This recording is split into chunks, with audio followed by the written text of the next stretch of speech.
हाँ, फरवरी 6 और 7 को जो है बर्ड सेंसस का आयोजन किया गया है। पूरे सेंचुरी विस्तार को जो है 12 जोन में डिवाइड किया गया है और हर एक जोन में फॉरेस्ट डिपार्टमेंट के कर्मचारी, अधिकारी,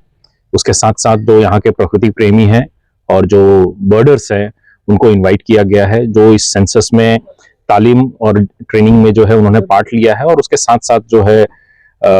आज से फील्ड एक्सरसाइज शुरू हो रही है और 2 दिन तक ये फील्ड एक्सरसाइज चलेगी, जहां पर अलग अलग बर्ड्स का डॉक्यूमेंटेशन किया जाएगा, उनके डाइवर्सिटी, उनका पॉपुलेशन, हर एक चीज को डॉक्यूमेंट किया जाएगा और फिर उसके बाद जो रिजल्ट आएगा वो हम आप लोगों के साथ साझा करेंगे। 2 दिवसीय जे पक्षी गणतरीનું આયોજન ખીજડીયા પક્ષી અભયારણ્ય ખાતે થયેલ છે, તેમાં ખીજડીયા ખાસ કરીને રામસર સાઇટ છે જે